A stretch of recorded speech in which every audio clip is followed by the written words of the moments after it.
প্রিয় নবী সাল্লাল্লাহু আলাইহি সাল্লামের জন্ম থেকে ওয়াফাত পর্যন্ত তার সমগ্র জীবনের পুরো বৃত্তান্ত এক নজরে জানার চেষ্টা করব ইনশাআল্লাহ তাআলা। অর্থাৎ নবী আলাইহিস সালাতু ওয়াস সালামের জন্ম থেকে ওয়াফাত পর্যন্ত প্রতি বছরে কখন কি ঘটেছে, কখন কি কি চ্যালেঞ্জের মুখোমুখি তিনি হয়েছেন এবং কোন চ্যালেঞ্জ কিভাবে তিনি মোকাবেলা করেছেন, শুধু এক নজরে আমরা তার জীবনটাকে জানার চেষ্টা করব। যার বৃত্তান্ত বা বিস্তারিত জানবার জন্য অবশ্যই আমাদেরকে এক বা একাধিক সিরাত গ্রন্থ কিংবা কোনো সিরিজ সিরাত আলোচনা শুনতে হবে ইনশাআল্লাহ তাআলা। তার জন্মের সন সম্পর্কে নিশ্চয়ই আমরা জানি 571, মতান্তরে 570 খ্রিস্টাব্দ। এই সনে তিনি জন্মগ্রহণ করেছেন, যেই বছর হস্তি বাহিনী আক্রমণ চালানোর উদ্দেশ্যে ইয়েমেন থেকে এসেছিল মক্কায়, এবং আল্লাহ রাব্বুল আলামিন সূরা ফিলের মধ্যে যে সম্পর্কে বিস্তারিত আলোচনা করেছেন, সেই হস্তি বাহিনীর বছর অর্থাৎ আমাল ফিল যেটাকে বলা হয়, সেই বছর নবী করিম সাল্লাল্লাহু আলাইহি সাল্লাম জন্মগ্রহণ করেছেন এবং দুনিয়ার আলো তিনি দেখেছেন। জন্মের কয়েক মাস আগেই ভালোবাসার জন্মদাতা পিতা আল্লাহ রাব্বুল আলামিন তাকে দুনিয়া থেকে নিয়ে যান। মাতৃগর্ভেই তিনি বাবাকে হারান। এরপর যথারীতি বাবার পক্ষ থেকে দাদা অভিভাবক হয়ে তার নামকরণ করেন মুহাম্মদ সাল্লাল্লাহু আলাইহি ওয়াসাল্লাম। জন্মের পর অল্প সময়ের ব্যবধানেই তার জীবনে আরও বিপদ আসে, কিন্তু জন্মের পর তিনি প্রথম মায়ের দুধের পাশাপাশি যার দুধ পান করেছেন তিনি ছিলেন সুয়াইবা নামক একজন কৃতদাসী, যিনি আবু লাহাব, তার চাচা আবু লাহাবের যিনি কৃতদাসী ছিলেন, তার দুধ তিনি পান করেন। এরপর আল্লাহ রাব্বুল আলামিনের তরফ থেকে তার জন্য বড় পরীক্ষার বিষয় হলো শৈশবে তার মাকে তিনি হারান, এবং মাকে হারান বাবার মৃত্যুর পর। বাবার মৃত্যু হয়েছিল মক্কার বাইরে, সে বাবার কবর জিয়ারতের উদ্দেশ্যে মায়ের সাথে গিয়েছেন নবী করিম সাল্লাল্লাহু আলাইহি সাল্লাম, শিশু মুহাম্মদ সাল্লাল্লাহু আলাইহি সাল্লাম। সে মদিনার কাছাকাছি এলাকায় ফেরার পথে আবওয়া নামক জায়গায় তার মায়ের মৃত্যু হয়, এবং মা আমেনা তাকে আবওয়া নামক জায়গায় দাফন করা হয়েছে। এখনও তার কবর সেখানে, মক্কা এবং মদিনার মধ্যবর্তী একটি জায়গা।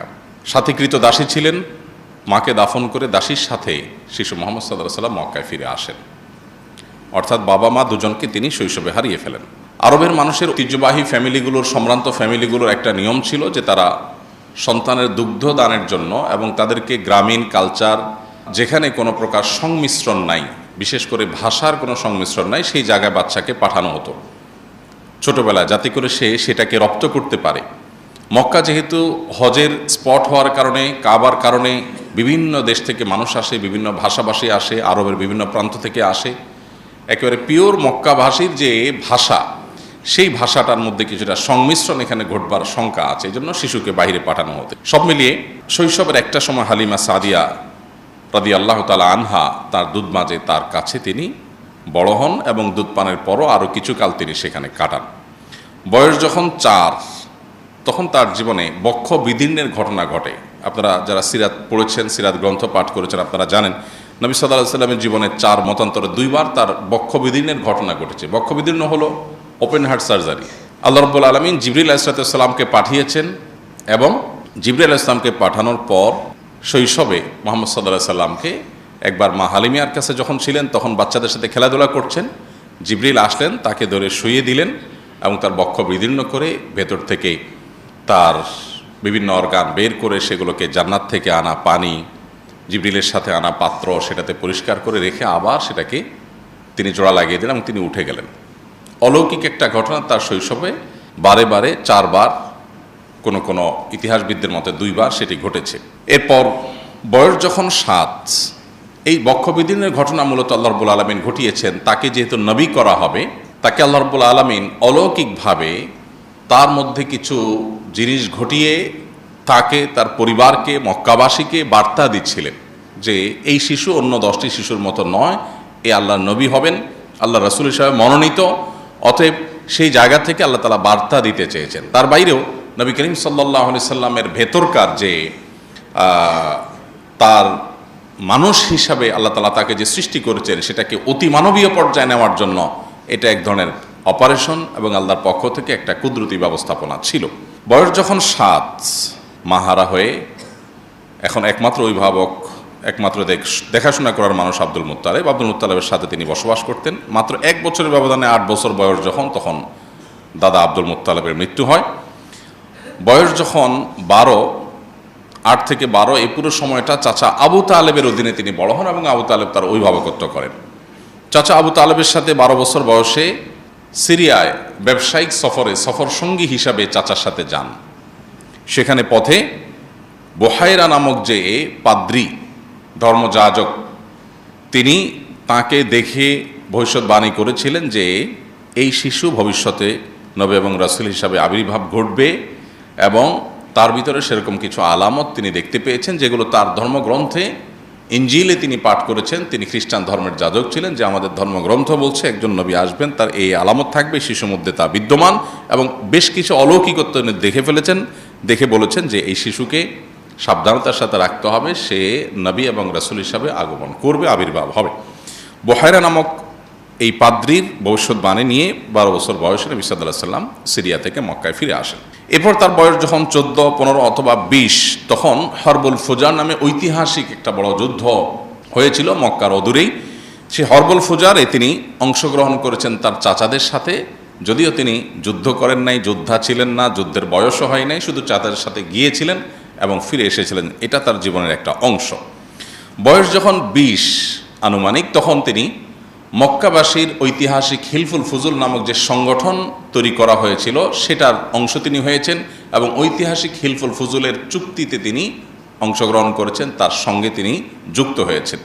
হিলফুল ফুজুল সম্পর্কে আমরা নিশ্চয়ই জানি যে মক্কায় বাহির থেকে আসা, হজ এবং ওমরার উদ্দেশ্যে আসা আল্লাহর ঘরের মেহমান যারা আসতো, তাদেরকে মক্কায় কোনো দুষ্ট লোক যেন কোনোভাবে ক্ষতিগ্রস্ত না করতে পারে, কেউ যেন তাদেরকে ধোঁকা দিতে না পারে, সেজন্য সে সমস্ত মানুষদের অধিকার আদায়ের জন্য, অধিকার সংরক্ষণের জন্য হিলফুল ফুজুল নামে এই ঐতিহাসিক একটা সামাজিক চুক্তি হয়, একটি সংগঠন হয়।